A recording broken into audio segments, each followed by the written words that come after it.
Au nom du Père et du Fils et du Saint-Esprit. Amen. Prions le Seigneur.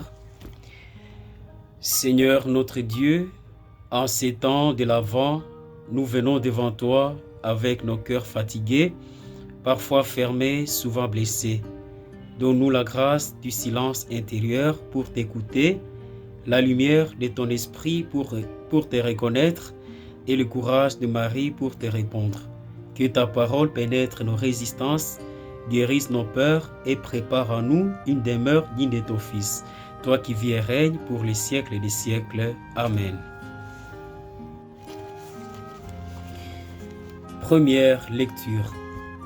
Lecture du livre d'Isaïe, le 7e chapitre, du 10e au 16e verset. Le Seigneur envoya le prophète Isaïe dire au roi Akaz: demande pour toi un signe venant du Seigneur ton Dieu, demande-le au fond des vallées ou bien à haut sur les sommets. Akaz répondit: non, je n'en demanderai pas, je ne mettrai pas le Seigneur à l'épreuve. Isaïe dit alors: écoutez, maison de David, il ne vous suffit donc pas de fatiguer les hommes, il faut encore que vous fatiguiez mon Dieu. Eh bien, le Seigneur lui-même vous donnera un signe. Voici que la jeune femme est enceinte, elle enfantera un fils et on l'appellera Emmanuel, c'est-à-dire Dieu avec nous. De même, de crème et de miel, il se nourrira et il saura rejeter le mal et choisir le bien. Avant même que cet enfant sache rejeter le mal et choisir le bien, elle sera abandonnée, la terre dont les deux rois te font trembler. Parole du Seigneur, nous rendons grâce à Dieu.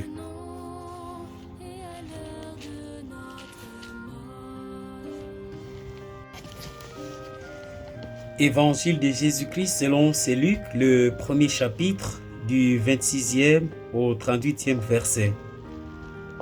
L'ange Gabriel fut envoyé par Dieu dans une ville de Galilée, appelée Nazareth, et à une jeune fille, une vierge, accordée en mariage à un homme de la maison de David, appelé Joseph. Et le nom de la jeune fille était Marie. L'ange entra chez elle et dit: je te salue, comblée de grâce, le Seigneur est avec toi. À cette parole, elle fut toute bouleversée et elle se demandait ce que pouvait signifier cette salutation. L'ange lui dit alors: sois sans crainte, Marie, car tu as trouvé grâce auprès de Dieu. Voici que tu vas concevoir et enfanter un fils, et tu lui donneras le nom de Jésus. Il sera grand, il sera appelé Fils du Très-Haut. Le Seigneur Dieu lui donnera le trône de David son père. Il régnera pour toujours sur la maison de Jacob, et son règne n'aura pas de fin. Marie dit alors à l'ange: comment cela va-t-il se faire, puisque je suis vierge? L'ange lui répondit: l'Esprit Saint viendra sur toi, et la puissance du Très-Haut te prendra sous son ombre. C'est pourquoi celui qui va naître sera saint, et il sera appelé Fils de Dieu. Et voici qu'Élisabeth, ta cousine, a conçu, elle aussi, un fils dans sa vieillesse, et elle en est à son 6e mois, alors qu'on l'appelait la femme stérile, car rien n'est impossible à Dieu. Marie dit alors: voici la servante du Seigneur, que tout se passe pour moi selon ta parole. Alors l'ange la quitta. Acclamons la parole de Dieu. Louange à toi, Seigneur Jésus. Mes frères et sœurs bien-aimés, en ce jour de l'Avent, notre marche vers Noël n'est pas une simple attente du calendrier, mais une traversée intérieure, parfois douloureuse, souvent silencieuse, où Dieu vient rejoindre l'homme là où il est fragile. Aujourd'hui, l'essentiel est déjà là. Dieu ne reste pas loin. Dieu entre dans notre histoire, non pas par la force, mais par la petitesse. Non pas par le bruit, mais par éco-consentement. Et Dieu avec nous n'est pas une idée, c'est une présence qui cherche une demeure dans notre vie, dans nos faiblesses, dans nos vies blessées. Voilà ce qui doit toucher nos cœurs. Dieu demande une place. Et l'avenir du monde dépend des oui. Et alors, l'évangile de ce jour nous introduit dans une scène d'une sobriété bouleversante où Dieu ne s'adresse pas d'abord aux puissants, mais à une jeune femme inconnue de Nazareth. L'ange dit, le Seigneur est avec toi. Cette parole ne supprime pas le trouble de Marie.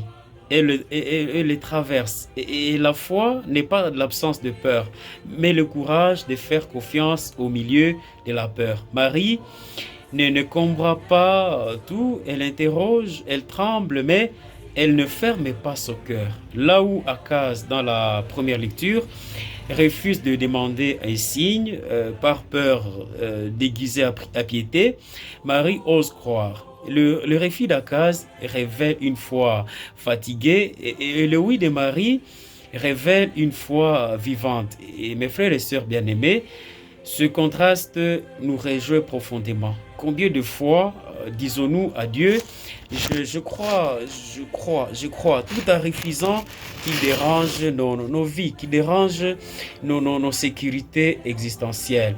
Et alors, nous voulons un Dieu qui rassure, pas un Dieu qui transforme. Akaz craint les signes parce qu'il crée le changement. Marie accepte les signes parce qu'elle accepte de ne plus posséder sa vie ou bien de ne plus se posséder elle-même. Et voilà, mes frères et sœurs, les combats de l'avant. Laissez Dieu naître là où nous résistons encore, là où en fait nous avons des doutes, là où nous voulons en fait que Dieu encore nous révisite. L'ange annonce: rien n'est impossible à Dieu. Alors cette parole n'est pas une formule magique, elle est une vérité exigeante. Dieu peut tout, mais il ne fait rien sans notre liberté. Il attend notre réponse au cœur de nos nuits. Nuits des familles déchirées, nuits des jeunes sans avenir, nuits de travailleurs épuisés, nuits de consciences troublées par la corruption, par le mensonge, par la violence ordinaire. Dieu ne fuit pas ces ténèbres, il y entre. Mais il ne les traverse pas sans notre contribution. Il ne traverse pas ces nuits-là parce que nous aussi, nous acceptons de lui ouvrir nos cœurs, de lui ouvrir notre vie. Et le me voici de Marie n'est pas une résignation. C'est un acte de foi radical. Dire oui à Dieu, ce n'est pas comprendre d'avance, c'est se remettre entièrement entre ses mains. Et c'est pourquoi l'Église ose affirmer avec des mots clairs et précis, le Verbe s'est fait chair pour nous sauver en nous réconciliant avec Dieu. Catéchisme de l'Église catholique, le numéro 458. C'est-à-dire, en fait, Dieu s'est fait proche pour guérir ce que nous n'arrivons pas à guérir dans notre vie. Nos relations brisées, nos consciences anesthésiées, notre espérance vide et notre espérance surtout usée. L'avant nous pose alors, à travers les textes que nous avons attendus, une question cruciale pour notre existence. Où Dieu peut-il naître aujourd'hui dans ma vie? Que chacun se pose cette question. Dieu a-t-il une place dans ma vie? Et à travers les réalités de mon existence, Dieu peut naître dans quel coin, dans quel recoin de mon existence? Peut-être dans un pardon longtemps refusé, dans une vérité disons, assumée, dans une responsabilité trop longtemps fuie. Alors Dieu avec nous commence toujours par un déplacement intérieur. Tant que Dieu reste une idée pieuse, rien ne change. Quand il devient une présence accueillie, tout peut renaître, mes frères et sœurs bien-aimés. Alors, à l'approche de Noël, ne craignons pas de laisser Dieu nous déranger. Le monde n'a pas besoin de chrétiens installés, mais de croyants habités. Que notre avant ne soit pas une attente vide, mais une disponibilité, excusez-moi, vraie, mais aussi une disponibilité qui fait que Marie puisse être notre modèle.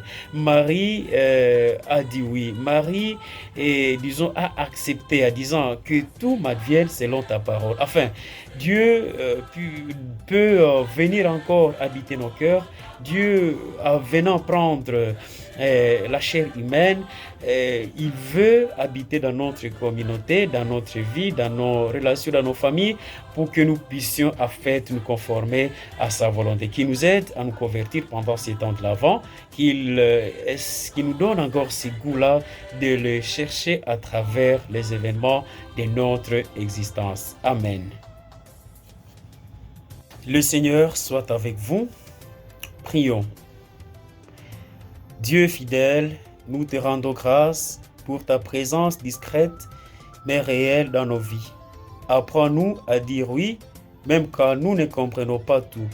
Fais de nos familles, de nos communautés et de nos engagements quotidiens, lieu où ton Fils peut encore naître.